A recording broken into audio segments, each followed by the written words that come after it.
नमस्कार दोस्तों, target academy के ऑनलाइन प्लेटफॉर्म पे आप सभी लोगों का स्वागत है। तो आज से हम लोग उत्तराखंड करंट अफेयर्स की नई सीरीज स्टार्ट करने जा रहे हैं, जिसमें हम वीकली करंट अफेयर्स डिस्कस करेंगे। उससे पहले मैं आप लोगों को अपना थोड़ी संक्षिप्त परिचय दे दूं। मेरा नाम है प्रशांत नौटियाल। वर्तमान में मैं पंचायती राज विभाग में कार्यरत हूँ। इससे पूर्व मैं राजस्व विभाग में और उससे पूर्व वन विभाग में कनीय सहायक के पद पर कार्यरत था।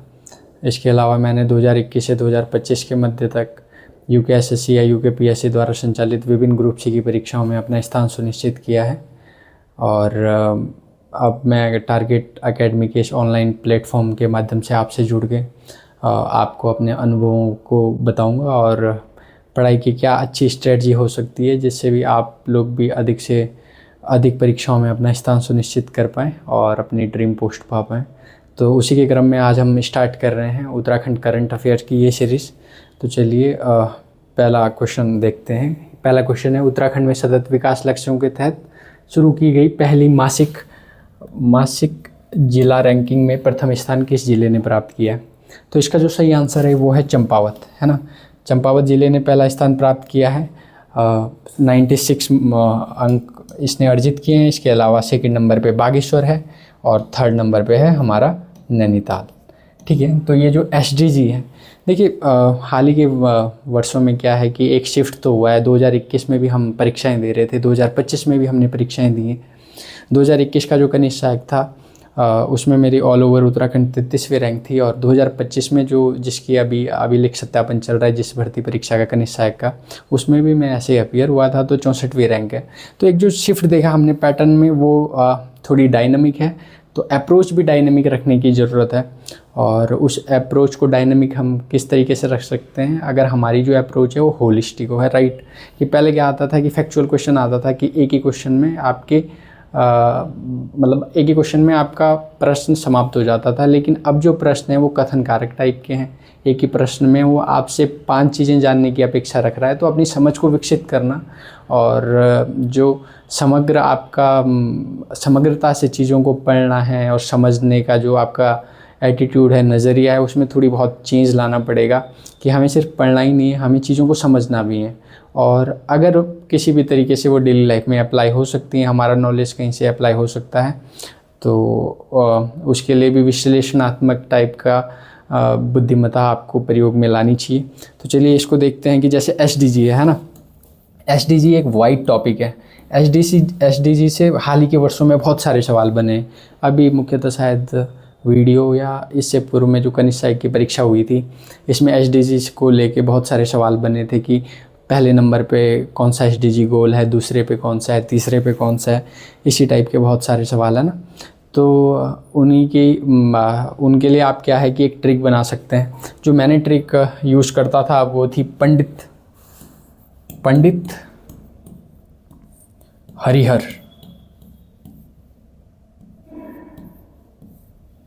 पंडित हरिहर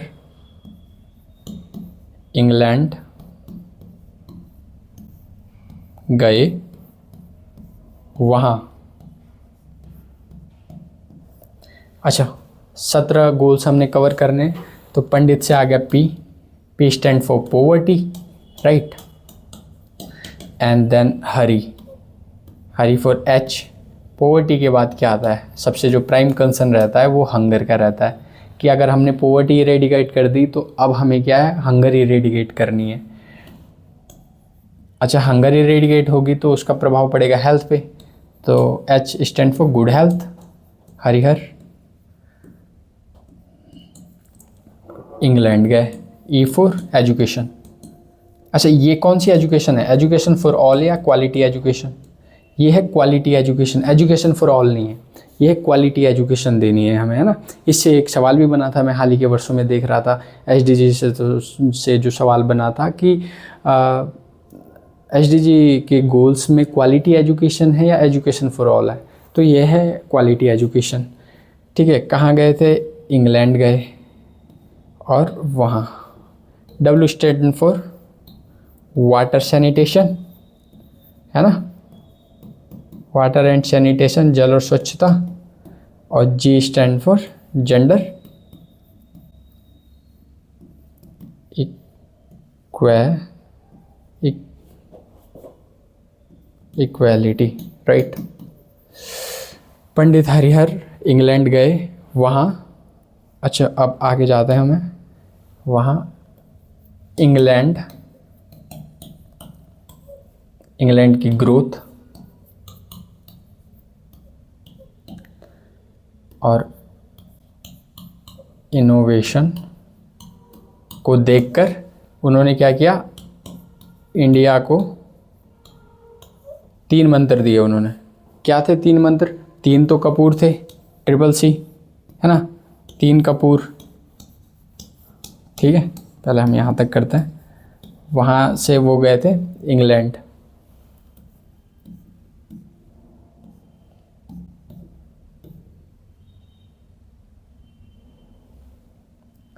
ग्रोथ है, ये है इकोनॉमिक ग्रोथ, डिसेंट इकोनॉमिक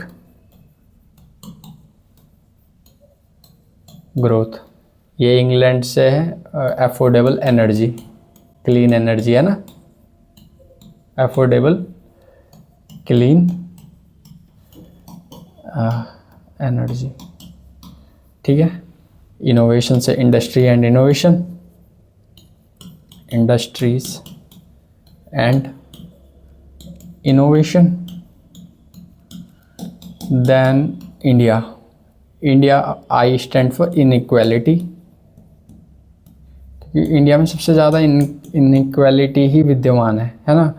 वो जातिगत तौर पे देख लो या फाइनेंशियली इनइक्वालिटी देख लो। अच्छा, ये 3 कपूर दिए हैं उन्होंने, है ना। एक है सिटीज़,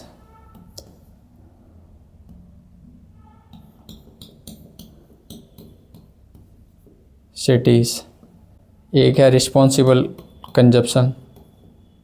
ये कौन सी सिटीज़ हैं? ये है सस्टेनेबल सिटीज़, है ना, सस्टेनेबल सिटीज़।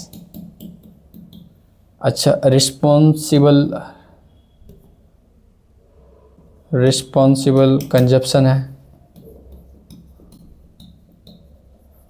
ठीक है, कि हमें उपभोग किस प्रकार से करना है, संधारणीय तरीके से करना है, कि आने वाली पीढ़ी के लिए भी हमारे संसाधन बचे रहें। सिटीज़ हो गया। एंड ये है क्लाइमेट एक्शन, कि जलवायु के प्रति हमारी जो जिम्मेदारियां हैं उनका निर्वहन भी करना है हमें।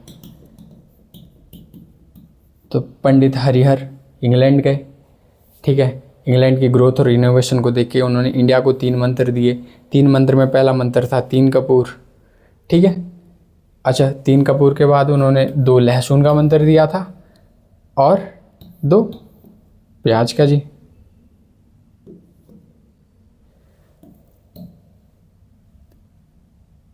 दो लहसुन में क्या आ जाएगा? Life below water, life on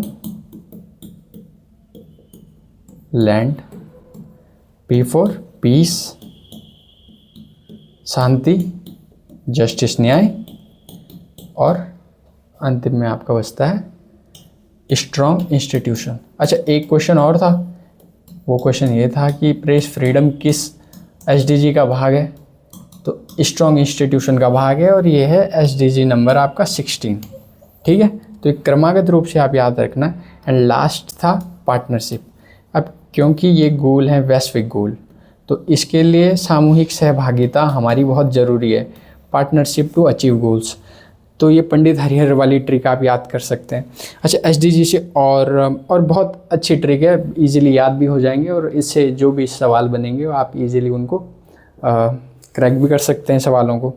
अच्छा, इसके अलावा हम एसडीजी से क्या क्या सवाल बन सकते हैं? अच्छा, एसडीजी इंडिया इंडेक्स, एसडीजी जो इंडिया इंडेक्स है अभी शायद 4th वाला लॉन्च हुआ था 2023-24 के लिए, जो हमारा नीति आयोग ही जारी करता है जिसको ना, तो उसमें उत्तराखंड को और केरल को संयुक्त रूप से पहला स्थान मिला था। तो ये बहुत इम्पोर्टेंट हो जाता है। 79 इनका स्कोर था दोनों राज्यों का, तो सामूहिक रूप से इन्होंने पहला पद प्राप्त किया है। अच्छा, एसडीजी का जो अभी 10th एडिशन आया है 2025 में, पूरे मतलब वैश्विक तौर पे देखें, एसडीजी इंडेक्स की 10th रिपोर्ट है जो और उसमें भारत ने क्या किया है कि पहली बार टॉप 100 में आया है, 99th, और भारत का स्कोर है 67। पहले नंबर पे तो फिनलैंड, वो नॉर्डिक कंट्रीज ही रहती हैं, है ना। फर्स्ट नंबर पे है फिनलैंड, स्वीडन, डेनमार्क, है ना, ये पहले दूसरे तीसरे पे रहते हैं। अच्छा, भारत है 99 नंबर पे। 2024 में भारत था 190 नंबर पे, 190 नंबर पे था भारत, ठीक है, तो ये याद रखेंगे। अच्छा, जो ये SDG है, सस्टेनेबल डेवलपमेंट गोल्स, कि सतत विकास लक्ष्य 2030 तक हमें पूरे करना है इनको, तो इनको एजेंडा 30 किसे कहते हैं? एजेंडा 30 कहते हैं SDG गोल्स को। SDG से पहले था MDG, millennium development goals. Millennium development goals सन 2000 से 2015 तक थे, 8 लक्ष्य थे जो कि पूरे नहीं हो पाए। अभी वाली जो रिपोर्ट है जिसकी मैं बात कर रहा हूँ, इसमें भी कहा गया कि 2030 तक हम केवल वैश्विक स्तर पे 17% गोल ही अपने पूरे कर पाएंगे, उससे ज़्यादा नहीं कर पाएंगे। लेकिन यह है कि जब हम गोल्स बनाते हैं तो हमारे एक्शन उनके तहत अलाइन हो जाते हैं और कहीं ना कहीं हम आसपास तो पहुंच ही जाते हैं गोल्स को अचीव करने के, है ना। तो ये चीज़ें हैं। और ये जो SDG है, हमारे SDG गोल्स, ये सितंबर 2015 में है, रिजोल्यूशन पास हुआ था, और 1 जनवरी 2016 से इनको प्राप्त करने, 1 जनवरी 2016 से 2030 तक हमें इन्हें प्राप्त करने का लक्ष्य था हमारा। तो सितंबर 2023 में ये हमने रिजोल्यूशन पास किया था UN में, है ना, UN की समिट हुई थी। चलिए, इसके बाद हम नेक्स्ट क्वेश्चन पे चलते हैं। अच्छा, mosaic international south Asia film festival में सर्वश्रेष्ठ फिल्म जीतने वाली फिल्म पायर है, ये, है ना। इस फिल्म का नाम है पायर। पायर के निर्देशक कौन है? तो ये है विनोद कापड़ी जी।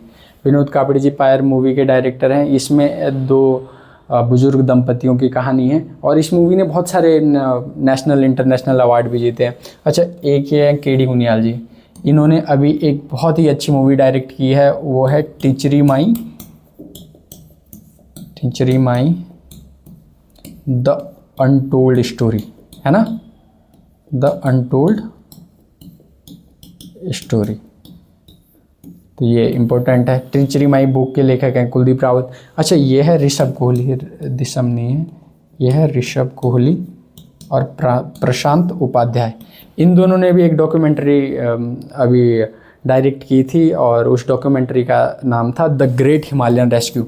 जो ये द ग्रेट हिमालयन रेस्क्यू है, ये शिलक्यारा टनल का जो रेस्क्यू हुआ था, है ना। ये तब की बात है जब मैं पटवारी की ट्रेनिंग में था उत्तरकाशी में। 12 नवंबर 2023 से लेके 28 नवंबर 2023 तक ये रेस्क्यू चला था। 17 दिन, वो 17 दिन नाम की बुक राजीव रंजन सिंह जी ने लिखी है, शिलक्यारा टनल पे आधारित। तो उसी पे ही द ग्रेट हिमालयन रेस्क्यू नाम की इन्होंने डॉक्यूमेंट्री बनाई है। तो ये दोनों भी इम्पोर्टेंट हो जाते हैं, है ना। अच्छा, शिलक्यारा टनल के बाद हम चलते हैं नेक्स्ट क्वेश्चन पे। नेक्स्ट क्वेश्चन है हमारा, लॉर्ड कर्जन रोड का नया प्रस्तावित नाम क्या रखा गया है? तो इसका नया प्रस्तावित नाम है नंदा सुनंदा परिपथ, है ना। ये अटल मार्ग किसका नाम रखा गया है? नवाबी रोड, जो कि हल्द्वानी में है, इसका नया नाम है नवाबी रोड का अटल मार्ग। कर्तव्य पथ किसका नया नाम है? राजपथ का। और जो राजभवन है, राज्यपाल का निवास स्थान, इसका नया नाम क्या रख दिया गया है? ये नए नाम रखने के पीछे की जो मानसिकता है वो है कि औपनिवेशिक जो मानसिकता है उसको हटाना। ये कहाँ तक वैलिड है नहीं, वो तो डिबेट का विषय है, खैर। बट ये है कि राजभवन का नया नाम है लोक भवन। भाई इतने से ही हमारा काम चल जाएगा, ठीक है। अच्छा, हिमालयन रोड नहीं थी, एक्चुअली मैं यहाँ पे माउंटेन रोड लिखना चाह रहा था। माउंटेन रोड या कंडी मार्ग आप लोगों को पता होगा, जिम कॉर्बेट नेशनल पार्क के मध्य से जाता है और किसको जोड़ता है? कोटद्वार और रामनगर को। कोटद्वार और रामनगर को जोड़ता है और एक नेशनल पार्क के मध्य से जा रहा है, तो इसलिए इम्पोर्टेंट हो जाता है। इसको स्वीकृति नहीं मिली थी, शायद अब मिल गई है, ठीक है। तो ये चीज़ें हैं इस वाले क्वेश्चन से, ये टॉपिक्स आप ध्यान में रखिएगा। चलिए अब चलते हैं चौथे क्वेश्चन पे। हाल ही में उत्तराखंड आंदोलन से जुड़ी किस दिवंगत विभूति की 100वीं जयंती मनाई गई है? तो इसका सही आंसर है इंद्रमणि बडोनी। इंद्रमणि बडोनी जी की 100वीं जयंती मनाई गई। इसके अलावा गौरा देवी की भी 2025 में 100वीं जयंती मनाई गई थी, है ना। तो ये इम्पोर्टेंट हमारे सारे ही हैं। सुंदरलाल बहुगुणा जी हैं, विमला बहुगुणा जी हैं, चिपको आंदोलन से जुड़ी रही थी। चिपको आंदोलन की 50वीं वर्षगांठ 2024 में मनाई गई, है ना। तो चिपको आंदोलन को बहुत तवज्जो देनी है आपने, चाहे वो मेंस लिख रहे हों आप या प्रीलिम्स के हिसाब से। चिपको आंदोलन से हर बार एक प्रश्न बनता है। तो 2024 में इसकी 50वीं वर्षगांठ थी शायद चिपको आंदोलन की। अच्छा, 1973 में शुरू हुआ था। अच्छा, दिवाकर भट्ट यूकेडी के फाउंडिंग मेंबर हैं, हाल ही में इनका निधन हुआ है। ये भी बहुत इम्पोर्टेंट फिगर है उत्तराखंड के। चलिए अब चलते हैं। युग पुरुष भारत रत्न अटल बिहारी वाजपेयी पुस्तक के लेखक कौन है? तो इसका सही आंसर है रमेश पोखरियाल निशंक। इन्होंने अटल बिहारी वाजपेयी जी पे एक पुस्तक लिखी है। और जो लेखक गांव है हिमालय में राम, वहाँ से पहली पुस्तक का जो विमोचन हुआ है वो भी इन्हीं के द्वारा लिखी गई है, रमेश पोखरियाल निशंक के द्वारा। अच्छा, जय सिंह रावत जी की बहुत सारी बुक्स हैं, लेकिन 2025 में जो इनकी बुक्स का विमोचन हुआ था उत्तराखंड का नवीन राजनीतिक इतिहास नाम से। अच्छा, कुलदीप रावत का मैंने आपको बताया था, टिंचरी माई पुस्तक के लेखक हैं। टिंचरी माई दीपा नौटियाल जिनका वास्तविक नाम है, और टिंचरी शराब को इन्होंने प्रतिबंधित कराने में बहुत योगदान दिया था, है ना। तो कुलदीप रावत उस पुस्तक के लेखक हैं। इसके बाद चलते हैं नेक्स्ट क्वेश्चन पे। 6वां क्वेश्चन है, आपदा प्रबंधन पर विश्व शिखर सम्मेलन का आयोजन कहाँ किया गया था? तो ये आयोजन हुआ था आपका देहरादून। चलिए नेक्स्ट क्वेश्चन पे चलते हैं। महक क्रांति नीति 2026 से 36 संबंधित है। यह है सघन पौधों से, फसलों से, और इसका सही आंसर है सघन फसलों से। तो इसके तहत 7 एरोमा वैलीज सघन पौधों का अर्थात है।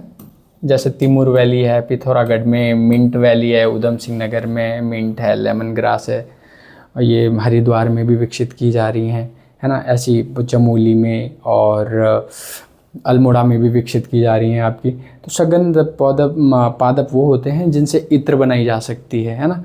और बहुत सारी चीज़ों में, डेकोरेशन में भी वो काम आता है, और काफ़ी अच्छा इससे आपको आय प्राप्त हो सकती है। तो इनके विकास के लिए महक क्रांति नीति 2026 से 36 लाई गई है, और ये है सघन फसलों से संबंधित।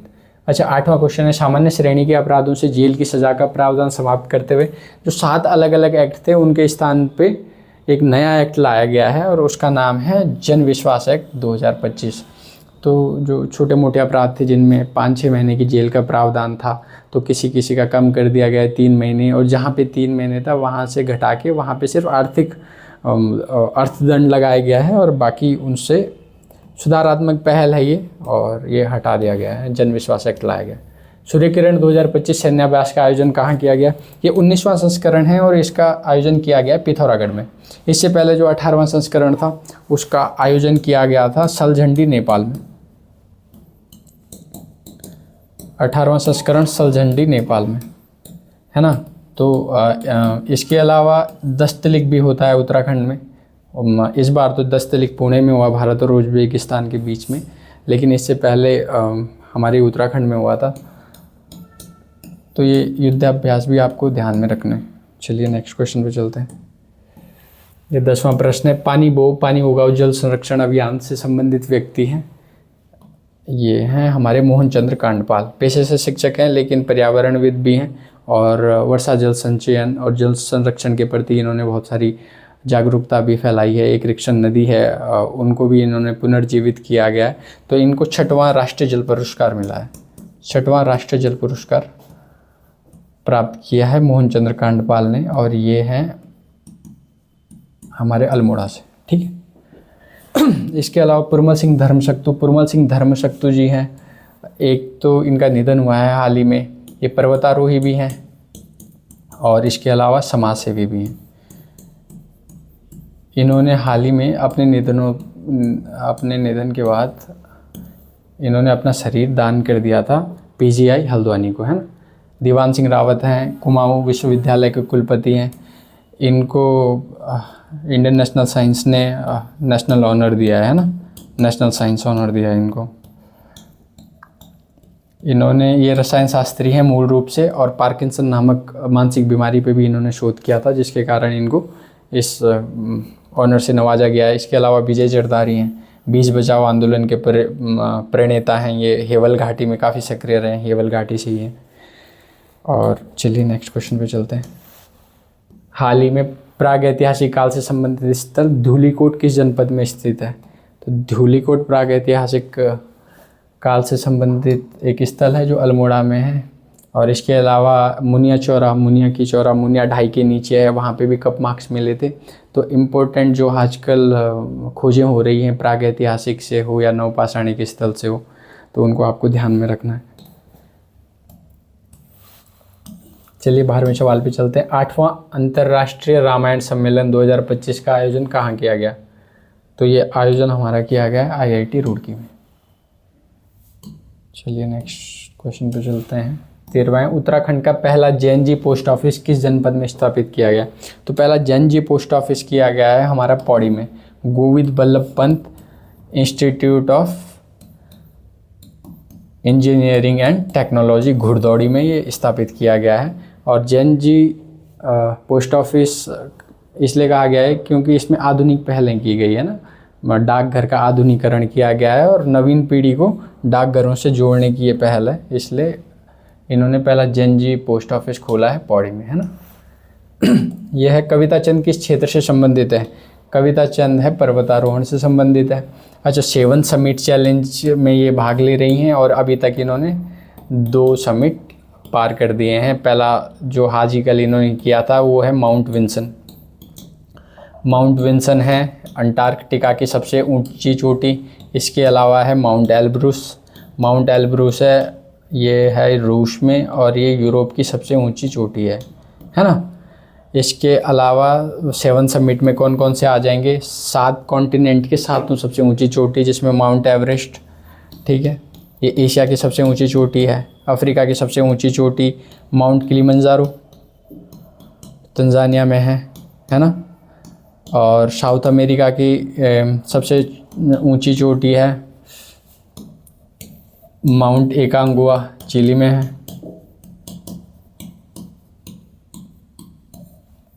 माउंट डेनाली है आपकी नॉर्थ अमेरिका में, अलास्का में पड़ती है। और 7वीं जो सबसे ऊंची चोटी है वो है ऑस्ट्रेलिया की माउंट कोजियस्को, ऐसे लिखा जाता है इसको इंग्लिश में तो, ठीक है। इसके बाद चलिए हम नेक्स्ट क्वेश्चन पे चलते हैं। ये है हमारा अंतिम प्रश्न होगा।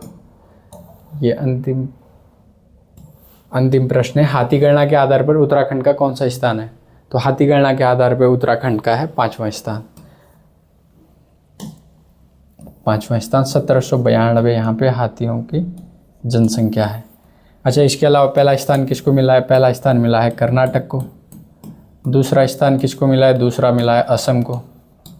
तीसरा किसको मिला है? तीसरा स्थान मिला है, चौथा और 5वां, तीसरा मिला है तमिलनाडु को और चौथा मिला है केरल को। 5वां हमारा उत्तराखंड है और इसके बाद है 6वां उड़ीसा। तो ये आज आपके महत्वपूर्ण प्रश्न थे। इसके अलावा हम एक दूसरी वीडियो रिकॉर्ड करेंगे जो कि उसी से ही संबंधित होगी। हमारे उत्तराखंड और नेशनल या इंटरनेशनल समसामयिक के जो भी महत्वपूर्ण प्रश्न हैं उनको हम कवर करेंगे अगले वीडियो में, है ना। तो आज के लिए धन्यवाद आप सभी का। पढ़ते रहिए, आगे बढ़ते रहिए।